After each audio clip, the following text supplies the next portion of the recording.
Welcome back to Return to Evolution, where we're going through the legendary tutorials of Virtua Fighter 4 Evolution and seeing how we can apply them to Virtua Fighter 5 Ultimate Showdown. Today, Chapter 8, the basics of evading. The section's broken down into 3 parts: evading your opponent's attacks, evading and counterattacking, and evading a half-spinning attack. 8A, evading, recommended rank up to 1st Dan. What it is. 8A wants you to be aware of the existence of evades and what they're used for, why it's important. A common gripe for newcomers playing Virtua Fighter games is that the movement can feel sluggish, inconsistent, and unresponsive. In reality, once you understand when you should be evading and how the evade system works, it's the exact opposite. It's bufferable, it's consistent, and it's rapid.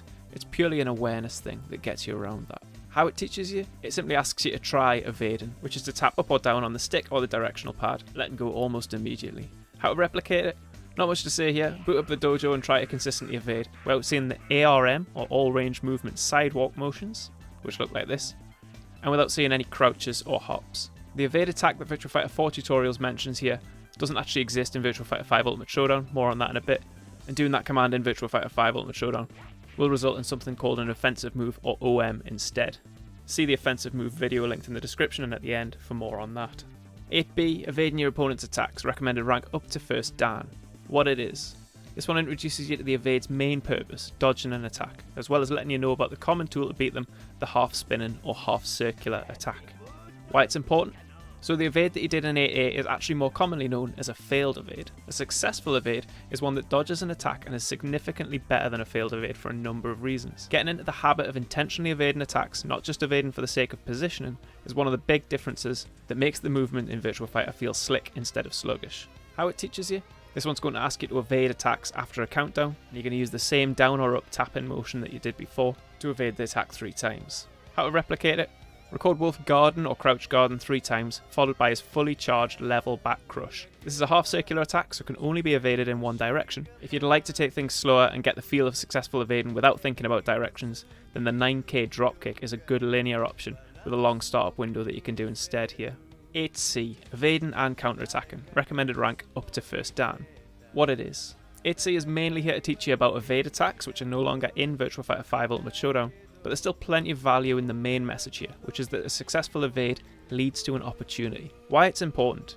In a 2D fighting game, most offensive movement that gets you out of harm's way also comes with the side effect of putting your opponent out of harm's way too, since it'll often require you to put distance between yourself and them. The evade or sidestep in a 3D fighter isn't just a gimmick to fit the design choice, it's truly a different movement option that allows you to get out of harm's way, but without the cost of backing away from your opponent. For this reason, in Virtua Fighter, your evade is to be considered a simultaneous defensive and offensive option. When you attempt it, you're already considering offense and looking for the follow-up in the event that it's successful. You're still in the middle of the action, not in a defensive phase. How it teaches you this. So in Virtua Fighter 4, it is going to ask you here to sidestep and follow up with that evade attack by hitting punch, kick and guard all at once. There is no universal evade attack option like that in Virtua Fighter 5 Ultimate Showdown, but it was nice while it lasted. How to replicate it. Even though there's no universal evade attack option in Virtua Fighter 5 Ultimate Showdown, a successful sidestep does lead to some offensive opportunities. Record Wolf carrying out the same attack and immediately going into guard, then sidestep the attack and immediately follow up to see what kind of things you can pull off, as well as looking out for any side hit bonuses you might get. Even if it is successfully blocked here, you do normally have some advantages due to the fact that they're sideways, so you can be a little greedier than usual. 8D, evading a half-spinning attack, recommended rank 1st Dan or above. What it is. Here we're going to learn a little more about those half-spinning attacks mentioned earlier, as well as getting an idea of what to look for so you don't get caught by one when trying to evade. Why it's important?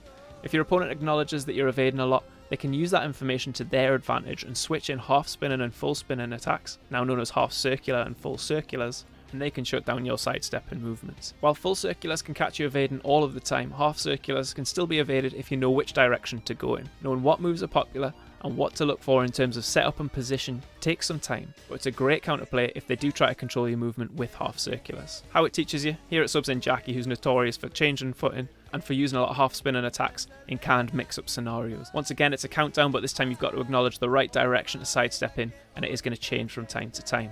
How to replicate this? Unfortunately, the slant back knuckle used in the Virtua Fighter 4 exercise is now linear. A good alternative to use here is the standing spinning back knuckle instead, or if you like to practice it in a string, off Jackie's middle smash back knuckle rib crush combination. Make 2 recordings, each starting with either 3 guards or 3 crouch guards serving as a timer, into whichever one you choose and make one recording with one switch step afterwards and the other with 2. Stick a guard in after the attack if you also want to practice punishing this. Now pay attention to the foot position of Jackie to determine which direction you need to evade in.